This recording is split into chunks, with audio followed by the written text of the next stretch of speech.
Good morning, good afternoon, or good evening. Whatever time it is, wherever in this world it is that you are, welcome once more to another live stream of Alexandra Mayers live, page by page, reading and commentary of the modern English version of the Bible.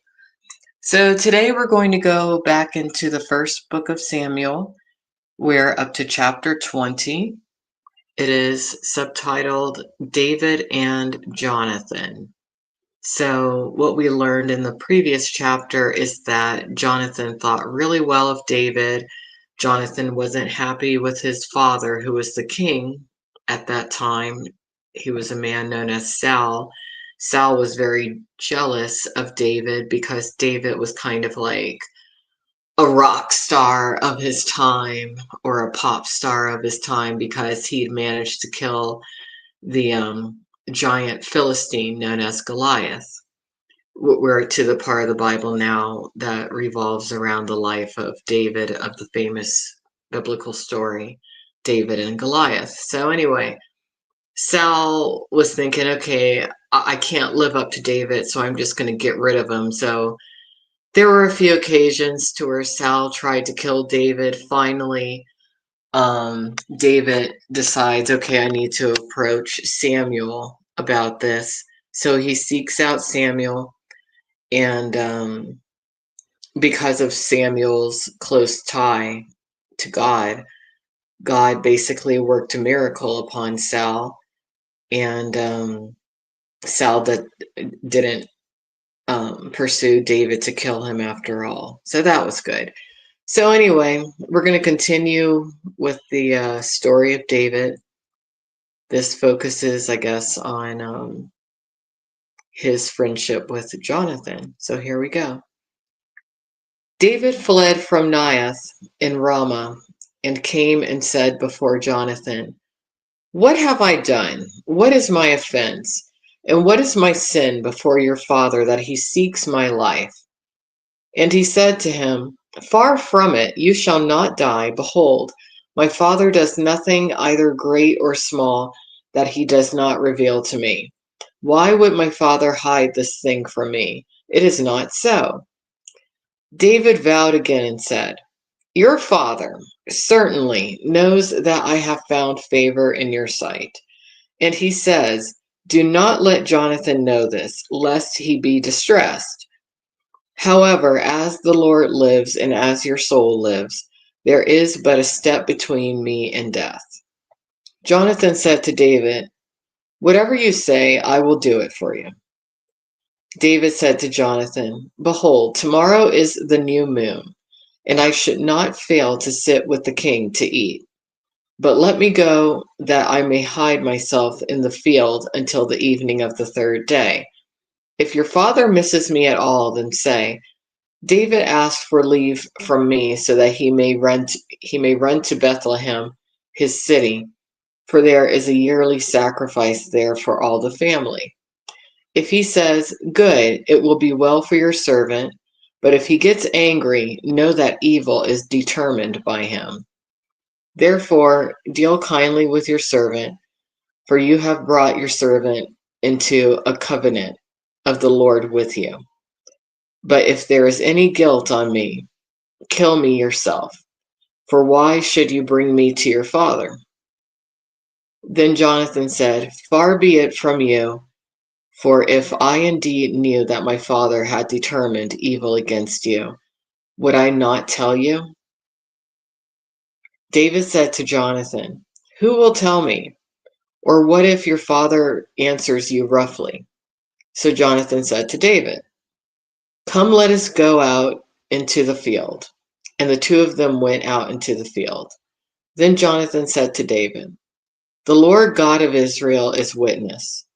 When I have sounded out my father about this time tomorrow, or by the third day, and behold, if he is favorable toward David, then I will not send and reveal it to you.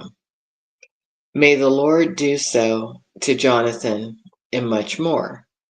If it pleases my father to do you evil, then I will reveal it to you and send you away that you may go in peace." and may the Lord be with you, as he has been with my father. And if I live, not only will you show me the kindness of the Lord, that I shall not die, but you will not cut off your faithfulness from my house forever, even when the Lord has cut off each one of the enemies of David from the face of the earth. So Jonathan made a covenant with the house of David, saying, May the Lord require it at the hand of the enemies of David. Jonathan made David swear again, because he loved him, and he loved him as he loved his own soul. Then Jonathan said to David, Tomorrow is the new moon, and you will be missed, because your seat will be empty. When you have stayed 3 days, you will surely go down and come to the place where you hid yourself on the day this happened, and wait there beside the stone Azel. And I will shoot 3 arrows to its side, as though I shot at a target. And behold, I will send a boy, saying, Go find the arrows. If I expressly say to the boy, See, the arrows are on the side of you, take them, then come, for it will be safe. Oh, I'm sorry. See, the arrows are on this side of you. Take them, then come, for it will be safe for you. As the Lord lives, it is nothing of concern. But if I say to the young man, See, the arrows are beyond you, go, for the Lord has sent you away. As the matter upon which you and I have spoken, behold, the Lord is between you and me forever. So David hid himself in the field, and when the new moon appeared, the king sat down over food to eat. Now the king sat on his seat, as at other times, even on a seat by the wall. Then Jonathan arose, and Abner sat by Saul's side, but David's place was empty. I wonder what Saul's going to do. Nevertheless, Saul did not say anything that day, for he thought, Something has happened. He is not clean. Surely he is not clean. It happened on the following day, which was the 2nd day of the month, that David's place remained empty. So Saul said to Jonathan his son, Why has the son of Jesse not come to eat food either yesterday or today? And Jonathan answered Saul, David earnestly asked leave from me to go to Bethlehem. And he said, Please let me go, for our family has a sacrifice in the city, and my brother has commanded me to come. Now, if I have found favor in your sight, please let me leave and see my brothers. This is why he has not come to the king's table. Then Saul was angry with Jonathan, and he said to him, You son of a perverse, rebellious woman. Whoa! See, Saul has a lot of problems. Oh gosh, she's so mean. Do I not know that you are choosing the son of Jesse to your own shame and to the shame of your mother's nakedness? For as long as the son of Jesse lives on the earth, neither you nor your kingdom will be established. Now send and bring him to me, for he is a dead man. Jonathan answered Saul, his father, and said to him, Why should he be killed? What has he done? So Jonathan is a big fan of David, okay? So Saul cast a spear at him to strike him. Therefore, Jonathan knew that his father was determined to kill David. And Jonathan arose from the table in fierce anger and did not eat food on the 2nd day of the month, for he was grieved for David because his father had dishonored him. So he learned that David was telling him the truth. Saul still wants to kill him. I thought Saul was over it after he encountered Samuel, but I guess not. I guess not. In the morning, Jonathan went out to the field at the time appointed with David, and a little boy was with him. And he said to his boy, Run, find the arrows which I shoot. He ran, and he shot the arrow over him. When the boy came to the place of the arrow which Jonathan had shot, Jonathan called after the boy and said, "Is not the arrow beyond you?" Then Jonathan cried after the boy, "Hurry quickly, do not stay."